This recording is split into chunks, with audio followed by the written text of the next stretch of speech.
Folks, we're joined by someone I've actually just been chatting with in the interim, in the break. And I must say, it's shaping up to be quite an interesting In fact, I will not presume to be able to do the proper introduction myself. I would let her do the introduction herself and just kind of tell you what she's all about. Wow. Thank you so much, Victor, for inviting me here to have this conversation. I love conversations and stories, right. So that's why I keep saying conversations. Right. Viewers, like you're told, my name is Caren Wakoli. I call myself a youth worker. And I call myself a youth worker because I believe my purpose is rooted around impacting the lives of young people, helping young people discover who they are, discover their purpose in life, and just strive to be the best they can be by pursuing their dreams and visions. So I do many things.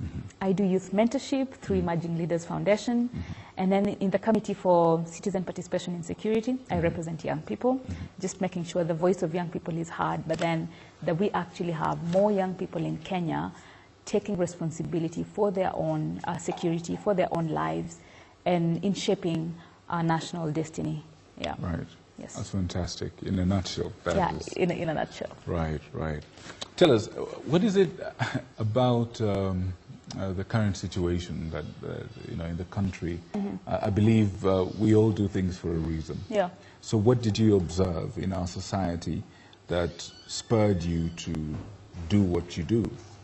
Focus on the youth, articulate youth issues on all those platforms that you're involved with. Okay. So first and foremost, I do believe that the future of any nation, if you want to know the future of any nation, look at their state of young people, both young men and young women. And I also do believe, especially right now, that the world is actually young. For instance, in Kenya, statistics indicate that guys below 70% of Kenyans are below 35 years of age. Wow. Just imagine. That's a huge percentage. 70%. 7 out of 10 people. Imagine. Wow. So that actually means young people have the power to shape the agenda for the nation. Young people have the power to shape the destiny of the nation, whether positively or negatively. But at the same time, for them to do that, they need capacity at a personal level, at a national level, at a regional level, at all levels. Question at this point. They need to, they have the power to shape society, right? Are they actually shaping up society? That's a very good question. I think a few of them are. A few of them who are informed, they have the capacity, they're empowered. I think they are. But majority of the young people, I think, from my observation across the country, not just in Kenya, but also at the continental level, because I also interact with young people at the continental level, most of them do not have the capacity to engage. And I have also noticed that many of them don't have the quest for knowledge, the quest to understand who they are, to actually go out there, seek information, and ask the question, so what can I do with my life, with myself? A lot of us sit back and wait for things to be done. Ask the question, for instance, what can my family do for me? What can the government do for me? And things like that. Instead of asking, so here is where I am at right now in my life. What are my passions? What is my training in? What can I do to serve my nation? What can I do to just make sure I live life to the fullest? Because, like I said earlier, life is short. And the best thing is to live your life fully, live it maximally. Right. Like Miles Monroe said, by the time you're actually going to meet your maker, you're empty. Right, yeah. Right, fantastic. Yes. Tell me, so what are some of the, I'm sure someone is asking themselves, oh, capacity, I didn't know I don't have capacity. What kind of, when you talk about capacity, what are some of the things that you mean, and how important are they in the grand scheme of things of, changing our society or shaping, our society?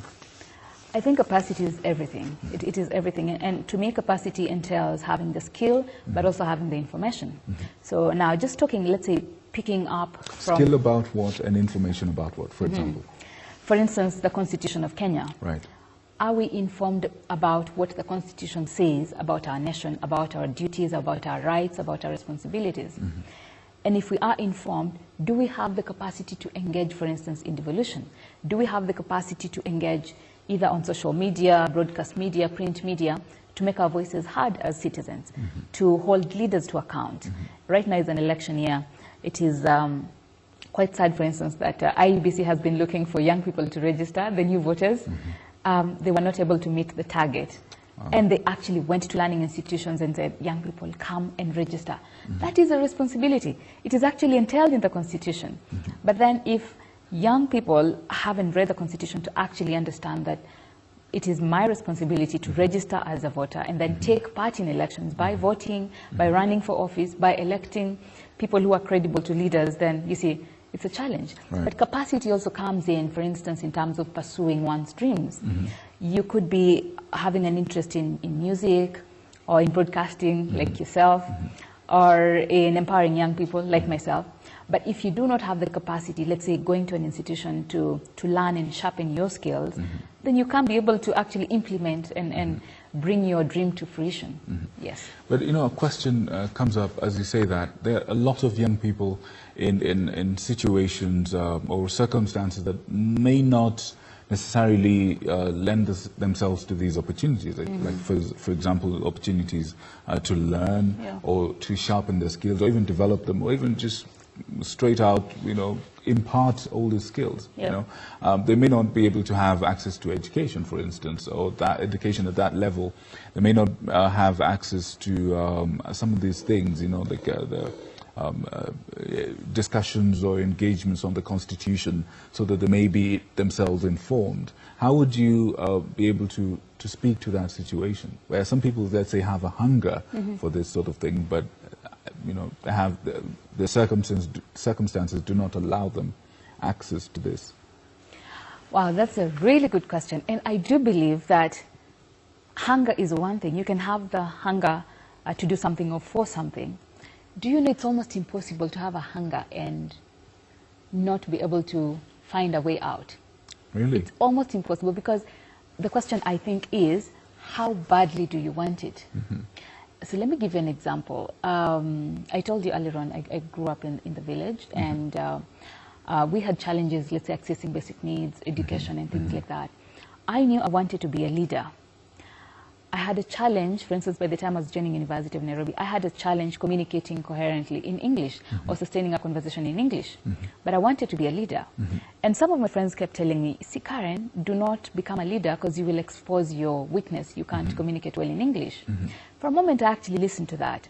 But then later I said, but I think I can actually work on this. And I said, God, I'm putting myself out there. I hope I'll give my best, and my best will be good enough. And I pray that you may help me to work on my weaknesses, but I'm going to put myself out there. So I had the hunger to be a leader, to make a change. But I had circumstances around me that were not working for me. For instance, I had a low self-esteem of myself. But then I got into leadership, then I discovered, oh my goodness, I actually need to communicate with students all the time. I need to represent students with administration or civil society. You were a student leader. Yes, at the University of Nairobi. So I actually, for instance, started listening to BBC radio and repeating words after the host to actually learn how to speak. And then I discovered I could also read books, and the more you read, the more you actually discover you're doing well. So I was able to polish on that weakness that I had, and I came around and I became who I am today. So I do believe that you could be having a dream to do something, and you have a challenge, but you can actually be able to overcome the challenge. And I think the thriving force in life is not just succeeding without any challenge, but is being able to go beyond the challenges, to jump the hurdles that come your way. And for especially now, we're talking about issues of security, responsibilities by young people. And there are many challenges. For instance, the day before yesterday, the UN was launching the Human Development Index, and they were saying that unemployment rate in Kenya is actually higher than the East African nations. And so you find some young people, for instance, beginning to join finding groups like the Al-Shabaab and Why other. is that, by the way? So again, statistics from different studies have indicated that some young people are looking for identity. They're looking for a place where they can belong. They are looking for spaces where they can participate and feel like they're being heard. But then that is a wrong route to go. For instance, joining the militant groups, because you get there and you find some young people getting there and discovering, oh my goodness, so this is actually not all. It is not it. So it's not about being reactive, but it's about asking the question, for instance, I do not have a job, I do not have a space to engage, but what can I do? Who can I talk to? Go to the authorities, for instance, go to civil society organizations, go to media. In that regard, do you think, and I'm listening to you, and there are two things that jump out at me. First of all, there's a mindset situation, and then there is responsibility. Yes. You know, and you cannot have, you cannot be aware or be conscious of your responsibility if there's a mindset problem. Do you think, in your opinion, that our youth, Kenyan youth, ourselves, we have a mindset or attitude problem in regard to how we perceive the world and, you know, what we think the world can do for us or we should do, that balance of responsibility? Absolutely, yes. And, you know, I think with time I've realized it's not just young people, it's all of us. It's the fathers, the mothers, the older generation, the younger generation, the children. Do you think this Sirikali Tafadhali thing is part of the mindset? Yes. I believe so. For instance, another statistic, for instance, indicates that Kenyan universities and colleges churn out about 750,000 graduates every year, but only about 10% of them get jobs in the formal space, and maybe about 5 to another 10 find employment in the informal sector, which I think needs to be formalized. But then the question, for instance, I've been sitting on the board of Uwezo Fund, where we give out funds to zero-rated funds to groups of women, youth, and persons living with disability to either start a business or expand what they have. And I kid you not, we have met very many young people who say, we can't apply for the fund because the measures to the requirements are too difficult or too stringent. And you ask, so can you actually go to a banking institution and say, I want a loan, and they will actually give you the money without, for instance, asking you to fill out a form, give them information, register an organization or a movement or whatever it is. Do you think we want things too easy? Easy, yeah, absolutely, absolutely. And I think that's why, remember there's a study by Aga Khan University Foundation that was talking about what young people want today, that more than half the population of young people feel it's okay to be corrupt and to actually look for money as long as you don't get caught. That is the easy shortcuts, the easy way out. And I think it is a bigger challenge of values in society that we are facing right now. It's not just with young people, but I think it's being manifested in young people. Look at the older generation and look at the elections, for instance, right now. We most of the time seeing praises of men and women who have actually stolen, who are wealthy. We value wealth more than character. So you find the young people saying, so really, why would I have character, good character, and work hard and have discipline and be patient and persevering, yet I can actually... When these are the values that are celebrated. Exactly, in society. yeah, so it actually sort of makes it difficult, but that is no excuse for us to actually engage in bad behavior and wrong things and corrupt activities, because we have actually people maybe who haven't been profiled by the media, who are doing well, who are wealthy, but they've gotten their wealth in the right way, who are touching lives, proper changing role lives. models. Exactly. But Caren, at this point I would ask you, you know, it seems as if we have a massive problem on our hands as a youth, and a lot of us don't even realize that we actually have a problem. What would you say are the ways in which we can dig ourselves out of this hole, or we can change, because it's a mindset thing. The beauty, one thing I'm absolutely encouraged about is that this is a mindset situation, right? Yep. Minds can be changed by nature. Minds can be changed. Yes. It's not set in stone. So what can we do? What are some of the ways that the youth can you know, use to plug into the system and actually be able to, you know, kind of effect some of these changes that they want? There are many things that young people can do, not just young people, the rest of society as well, in different institutions, but they all boil down to one thing: taking responsibility. Because no one wants to do that. I know it's difficult to take responsibility, but then it's the right thing to do. When you take responsibility, it means you're beginning to shift your mindset, and you're beginning to look at yourself within you to ask, what can I do? What is my role in this? You know, because then when you begin to ask that question, you then begin to ask yourself, so what can I do? What skills do I have? Who can I talk to?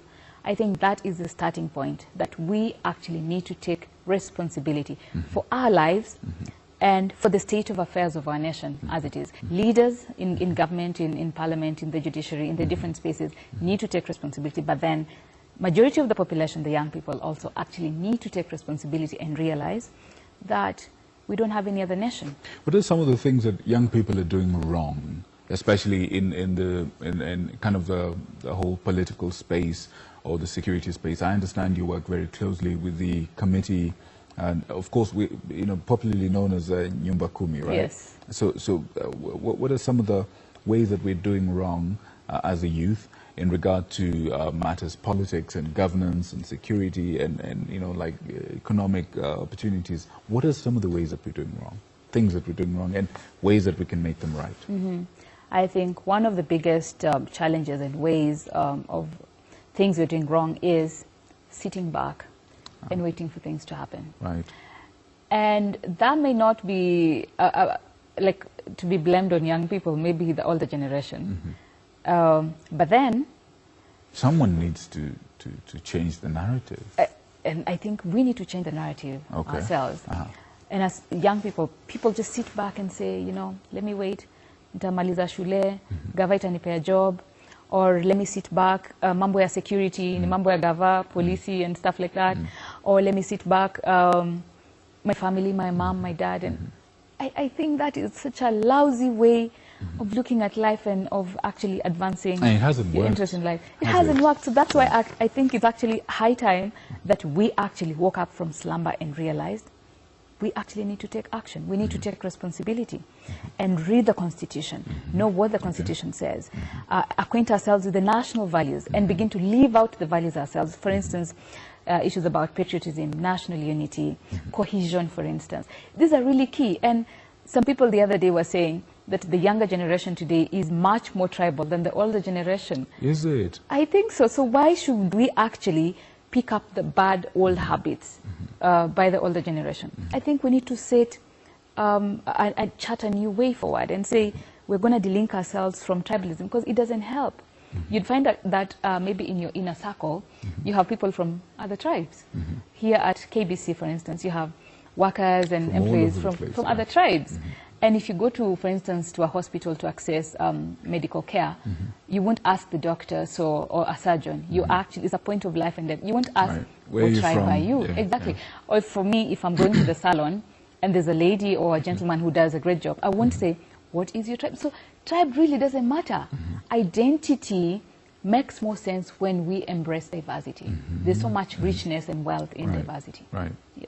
So we're in an election, or rather kind of a space where we're looking, we have leaders presented to us, or who have presented themselves to us as Kenyans and mostly as young people, and we're in the process of choosing our leaders. I spoke to someone who believes that we lost a big opportunity during the nominations to actually select proper leaders, that we allowed ourselves to be manipulated and stuff like that, and that the dice has been rigged already. And so whoever we're going to choose, we might choose some good leaders, but we are also in a space where, we're getting some of the old, same kind of destructive personalities or concepts or philosophies in power. Would you say that the opportunity to choose the right leaders has been lost? Absolutely not. Absolutely not. We have August, where we're going to actually elect people, elect individuals, and maybe elect ourselves as well. For instance, the people who are running. So we haven't lost the opportunity.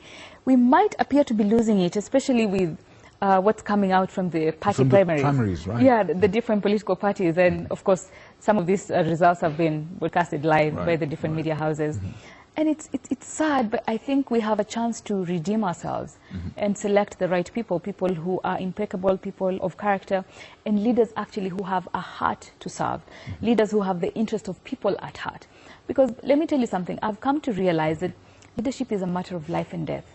The quality of life that people live is directly proportional to the quality of the leadership that people have.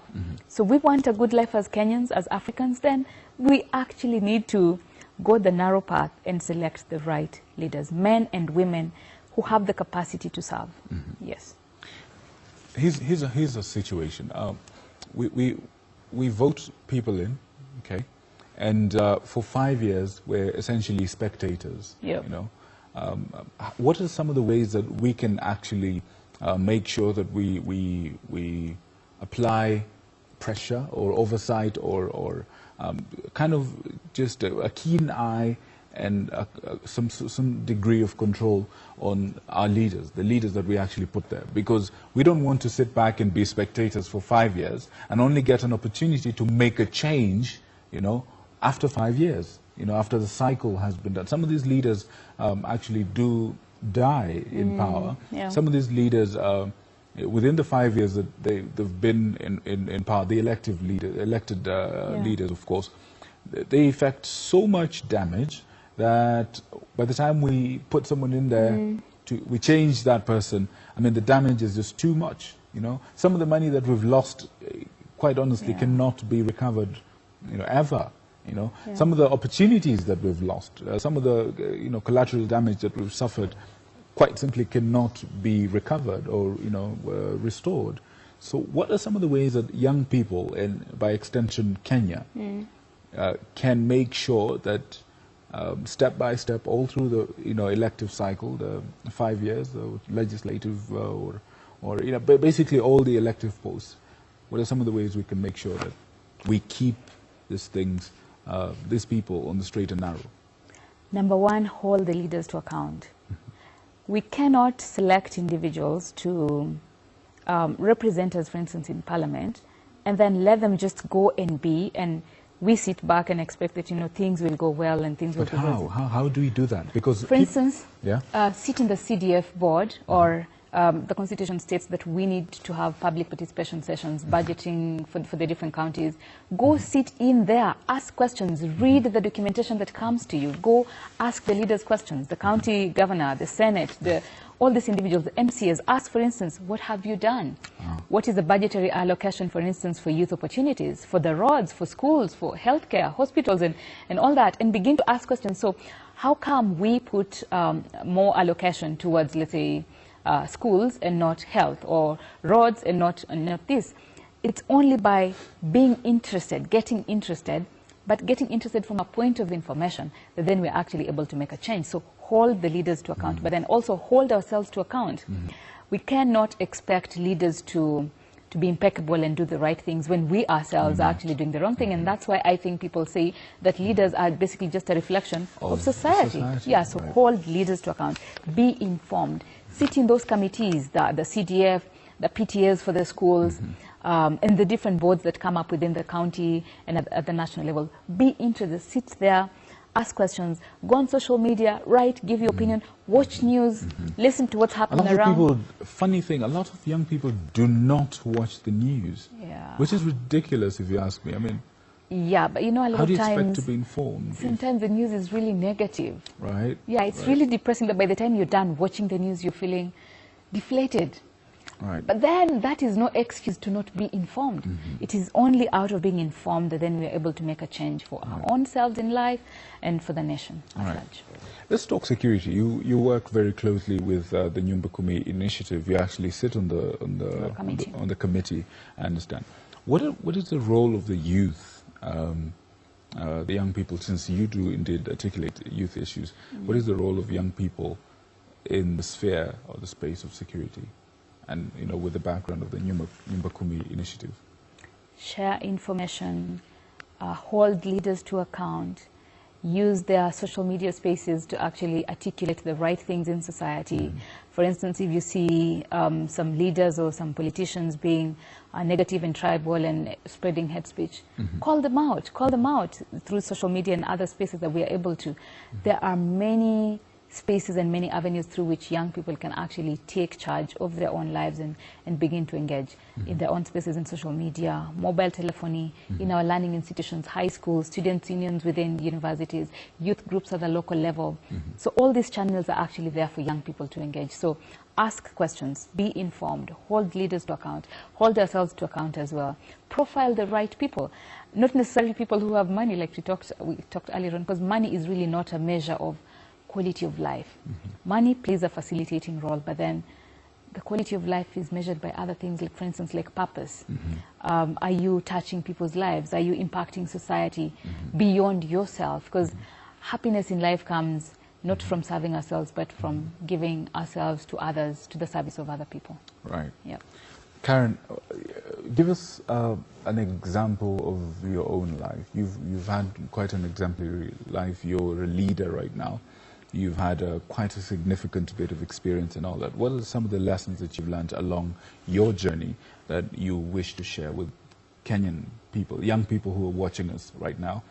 Lessons that have helped you perhaps to be a better person, or be a better young person, be a better citizen, and all these kind of virtues and things that you are advocating for right now. Responsibility, for instance. What are some of the lessons that you've learned along your journey that have brought you here and you feel would be important for people to know? Wow, Victor, that's a tough question. It's quite easy. It's your own life. It's easy. Wow, there are many lessons. There are very many lessons, but I think one would be discover your purpose. I realize sometimes things can really get thick, things get difficult, but once you know your why you're existing, why you're around, why you're doing whatever you're doing, that will actually propel you to keep going. It will keep you awake. It will make you wake up in the morning even when you don't feel like waking up in the morning. As long as you have that spark, that fire, the fire in your belly, sort of, that keeps you going. It makes you not settle. Purpose is really important. It takes time to discover purpose, but it's actually within us. Fantastic. But here's the thing, though, and that's amazing. I want to dig deeper into this. I know we have very little time left, but just real quick, I sense this is a conversation that is touching someone right now. So purpose. You have the benefit of hindsight. They say hindsight is 20/20, very clear. You look back and you see things very clearly.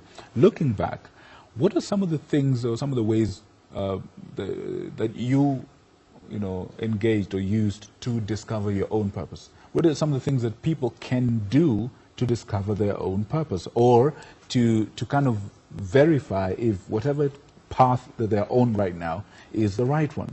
What were the things that worked for you? How were you able to discover this?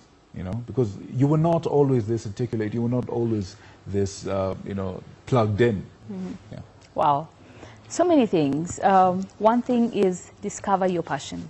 We all have things that we love to do, things that make us happy, or things that actually tick us off and we feel like, I want to cry, or I'm really mad. What are those things? For instance, for me, that thing that was ticking off was bad governance, was poverty, indignity, people living in squalor. That was actually something that ticked me off.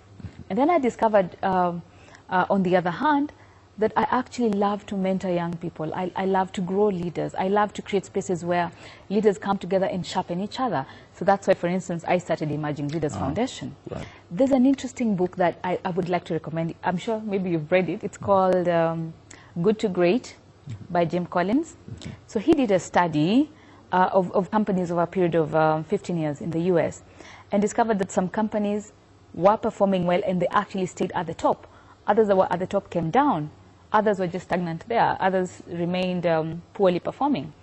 And he asked the question, why? What made the difference?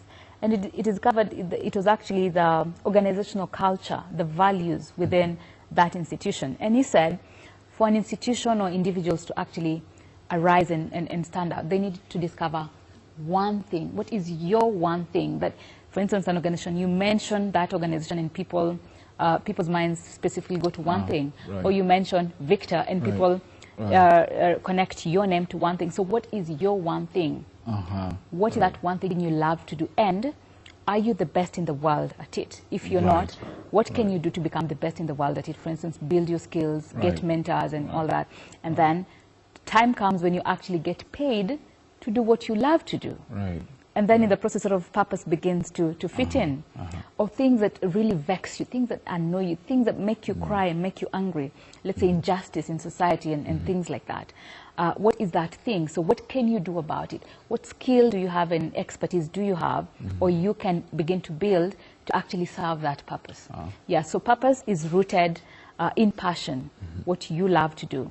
But then other things come in, for instance, the people you surround yourself with, the books you read, the skills you build, information you seek, actually begins to build into that line. So purpose is really key.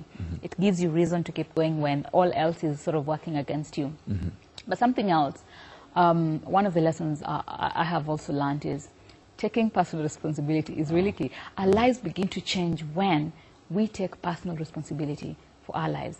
Somebody said that life is 10% what happens to you, and life is 10% what happens to you, and 90% how you respond. So we need not be reactive. We need to be proactive. Begin to look ahead and see sort of 7 Habits of Highly Effective People, the book, right, yeah. saying that begin with the end in mind. So what is my end? What do I want to see? So what do I need to do from now to make sure that what I want to see actually begins to happen? So beginning with the end in mind. And having the discipline. Discipline, like, you know, things like hard work, never giving up, being persevering. They take time, they're difficult. Personally, I've had moments, for instance, when I have failed. I have failed at doing different things, maybe even running the organization, but right now things are picking up really well. yeah. But then the secret is in never giving up. I think a lot of times we lose opportunities and we lose who we are simply because we've given up. But the reality is, difficult times will always be there. Challenges will always be there. Failure will always be there. But these things come to build us up and to grow us and to sharpen us and build our character, enable us to be humble people. So never give up. You will fail, but embrace failure. Embrace the challenges. Pick them up and take it one day at a time and keep going. But above all, God is really everything. Right. My life, for instance, I wouldn't be where I am today were it not for God. So God plays a key role. Discover that supreme being and begin to get connected with that supreme being as you serve your purpose. Moments come when you're tired. Rejuvenate, sit in silence, reflect, journal, build yourself, be the best you can be. A lot of times we begin to compare ourselves to other people and friends and colleagues, but then we need to compare ourselves to our own capabilities. What is the best I could be? Where am I at? What can I do to get to the best that I can be in life? Fantastic, fantastic. And I feel like this conversation has been loaded with wisdom and loaded with quite a number of things that, you know, people need to just take a moment and digest. And I think we've come to that place where we actually are completely out of time. But I want to give you, if you have a chance to say something to somebody out there, 10 words or less, or just something, a word that is in your heart to someone out there. This is your camera. And real briefly, just say whatever is in your heart, whatever is, you know, you have brought with you this morning that's going to likely impact someone. There's your camera. Go. Wow. Okay, thank you.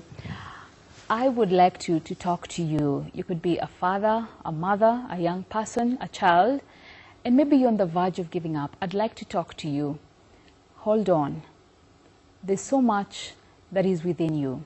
You could be facing a challenge, or you could be hopeless, or you could be in a hopeless situation. You could be a leader and you're wondering, really, what can I do for my people? Or what can I do for my family? What can I do for myself? Please do not give up. There is always hope. Don't let that fire die out. Discover what you can be able to do. Discover that fire within you, that focus and that purpose within you, and do something about it. Just do not give up. Take it one day at a time. The sun will always shine tomorrow. Thank you. Fantastic. The sun will always shine tomorrow. I couldn't have said it better myself, and I couldn't have put all this together better myself. But I'll say this. My take home is responsibility.